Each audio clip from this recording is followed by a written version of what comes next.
नमस्कार, मैं हूं राज और आप देख रहे हैं प्योर पॉलिटिक्स। तो पश्चिम बंगाल में तृणमूल कांग्रेस की जो दुर्गति हो रही है, इस पूरे प्रकरण में अभिषेक बनर्जी एक खलनायक के तौर पर उभरे हैं। जी, पश्चिम बंगाल में और उनकी पार्टी के अंदर सब लोग ये मानते हैं कि ममता बनर्जी की छवि को खराब करने में अभिषेक बनर्जी ने बहुत बड़ा रोल प्ले किया है।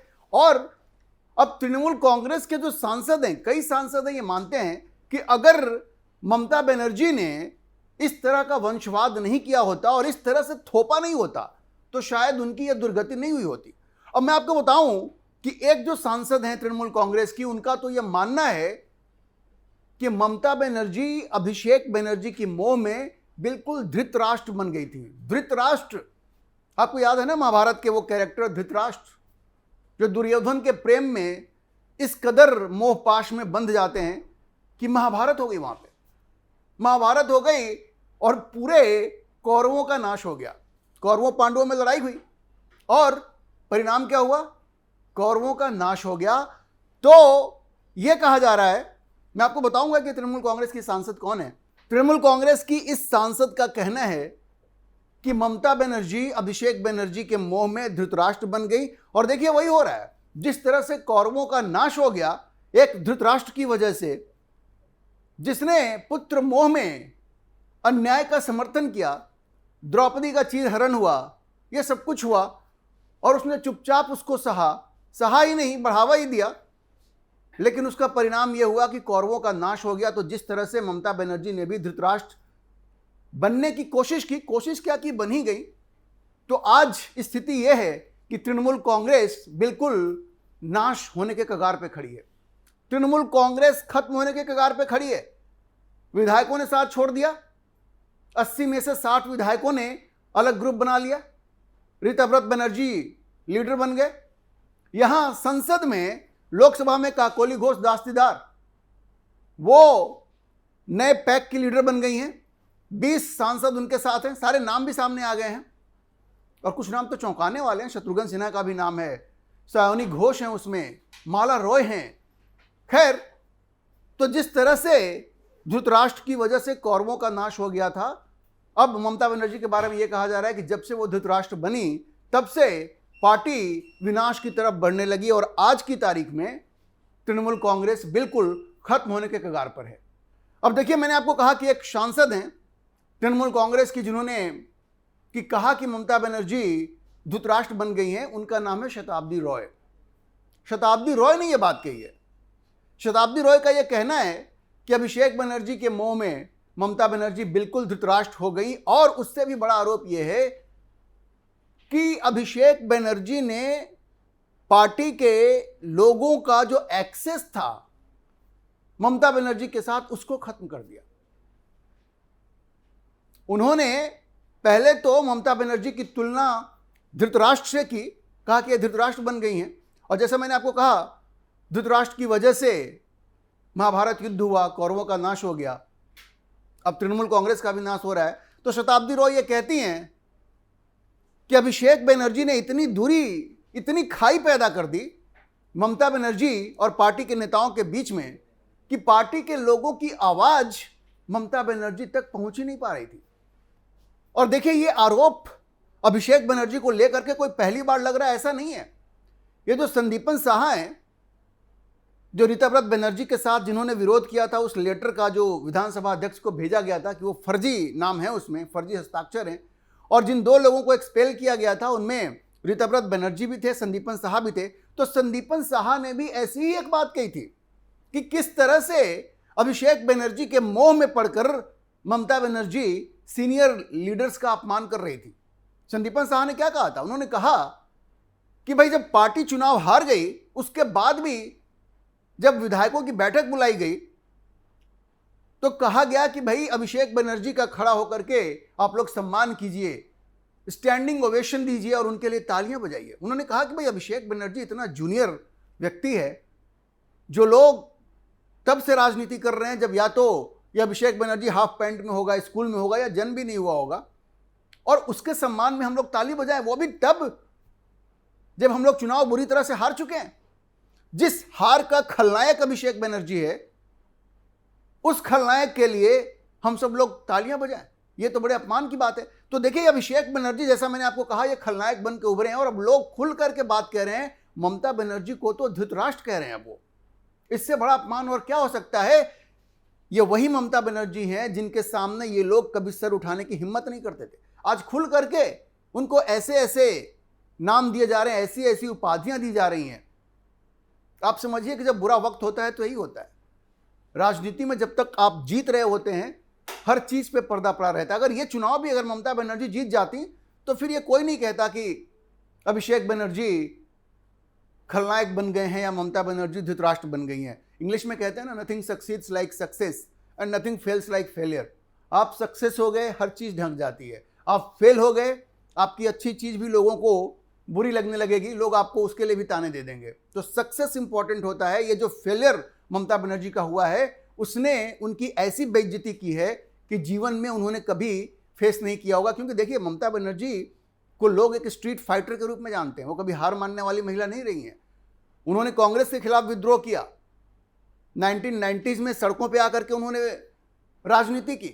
98 में जब से तृणमूल कांग्रेस बनाया, उसके बाद से लगातार वो लड़ती रही। लेकिन अभिषेक बनर्जी के चक्कर में या उनके मोह पाश में आज लोग उन्हें धृतराष्ट्र कह रहे हैं। और जिस तरह से धृतराष्ट्र ने कौरवों का नाश किया, वैसे ही ममता बनर्जी के बारे में कहा जा रहा है कि धृतराष्ट्र बन करके तृणमूल कांग्रेस का नाश कर रही हैं। अब देखिए, जो शताब्दी रॉय हैं, जो ममता बनर्जी को धृतराष्ट्र कह रही हैं, उनका कहना है कि लगभग जितने सांसद हैं सबों की यही शिकायत है ममता बनर्जी से। वो सब एक ही बात कह रहे हैं कि भाई अब हम इस पार्टी में नहीं रहना चाहते। क्यों?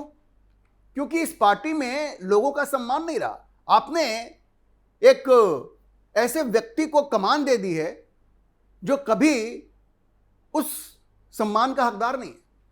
जैसे वो हमेशा कहते हैं ना कि respect is always commanded, it's not demanded. इनका कहना है कि भाई आपने अभिषेक बनर्जी को इस पेडेस्टल पे बिठा दिया है और आप हमसे कह रहे हैं कि रेस्पेक्ट दो। कैसे दें भाई रेस्पेक्ट हम उनको अर्न करना पड़ेगा। उनका कहना है कि भाई अभिषेक बनर्जी ने रेस्पेक्ट अभी अर्न नहीं किया है और हम नहीं दे सकते। आगे वो ये भी कहती हैं कि सुष्मिता देव ने जिस तरह से पार्टी को छोड़ा है, क्यों छोड़ा है? वो इसलिए क्योंकि उनको इस पार्टी में कोई फ्यूचर नहीं दिख रहा है, कोई फ्यूचर नहीं दिख रहा है। और वो ये भी कहती हैं कि आगे चल करके जिस रास्ते पे सुष्मिता देव चली हैं, वैसे और भी एमपी जाएंगे। मतलब इसका मतलब बड़ा साफ है कि राज्यसभा से जैसे सुष्मिता देव ने इस्तीफा दिया है, वैसे और भी सांसद इस्तीफा देंगे। वो आगे ये भी कहती हैं कि भाई दीदी तो बिल्कुल बदल गई थी। दीदी बिल्कुल बदल गई थी। जिन लोगों के साथ उनका इमोशनल कनेक्शन था, उनके साथ भी वो बदल गई थी। उनकी बात भी वो नहीं सुन रही थी। और ये जो वजह है, वही ये जो विद्रोह हुआ है, उसकी सबसे बड़ी वजह है। क्योंकि अभिषेक बनर्जी ने बिल्कुल वो लाइन ही खत्म कर दी। ममता बनर्जी के साथ उनका जो कनेक्शन था, उनकी जो पहुंच थी, जो एक्सेस था, उसको उन्होंने खत्म कर दिया। वो कहती हैं कि लोग इसलिए जा रहे हैं क्योंकि उनकी आवाज ममता बनर्जी तक नहीं पहुंच रही थी। भाई कोई भी पॉलिटिशियन है, वो लोगों के लिए काम करना चाहता है, लेकिन अगर उसकी आवाज ही टॉप तक नहीं पहुंचेगी तो फिर उसके जो रिकमेंडेशंस होंगे, वो जो रिकमेंड करेगा, वो सही व्यक्ति तक नहीं पहुंच पाएगा। और आरोप यह है कि कुछ चुने हुए लोग थे, कोटरी बन गई। देखिए आमतौर पे ऐसा होता है कि जो टॉप पे बैठा होता है उसके आसपास एक कोटरी बन जाती है और लोगों का एक्सेस खत्म हो जाता है। तो शताब्दी रॉय ने यही बात कही है कि कुछ चुने हुए लोग थे, गिने चुने लोग थे, जिनका एक्सेस ममता बनर्जी तक था, बाकी किसी का एक्सेस उनके पास नहीं था। तो आप देखिए, चाहे वो सुष्मिता देव हो, माला रॉय हो, सैनी घोष हो, ये सब लोग यंग हैं, उनको राजनीति करनी है। लेकिन जिस तरह से तृणमूल कांग्रेस में भगदड़ मची हुई है और तृणमूल कांग्रेस के प्रति लोगों के मन में रोष है, हार जाना चुनाव एक बात है, लेकिन जनता के मन में आपके लिए नफरत हो जाना, ये बिल्कुल अलग चीज है। तो ये इतने यंग हैं, इतने परेशान हैं, इनको अपनी राजनीति जैसे खत्म होती हुई दिख रही है। उनको ऐसा लगता है कि तृणमूल कांग्रेस एक डूबता हुआ जहाज है। उनको लगा कि भाई अपना करियर बचाना है तो भाग लो, निकल लो यहां से। और इसीलिए सब लोग छोड़ के जा रहे हैं, सब लोग भाग के जा रहे हैं। ये सोचिए ना, शत्रुघ्न सिन्हा वो भी भाग रहे हैं, उनका नाम भी इस लिस्ट में है। तो बड़ा स्पष्ट है कि ममता बनर्जी का ये जो मोह है अभिषेक बनर्जी को लेकर के, कई बार कहते हैं ना कि वो माँ का प्यार जो होता है कई बार अंधा होता है, अब बाप का प्यार आंखों वाला होता है। तो ये ममता बनर्जी ऐसा लग रहा है कि हर चीज को नजरअंदाज कर दिया उन्होंने। अभिषेक बनर्जी को आगे बढ़ाती, लेकिन इस तरह से उनको जो खुली छूट मिली, और अभिषेक बनर्जी का माइंडसेट आपको पता है, ये गुंडों वाली मेंटेलिटी है उनकी। उन्होंने ही तो भाषण दिया था ना कि 4 मई को देखेंगे कि कौन दिल्ली से आके तुम्हारा बाप तुम्हें बचाता है।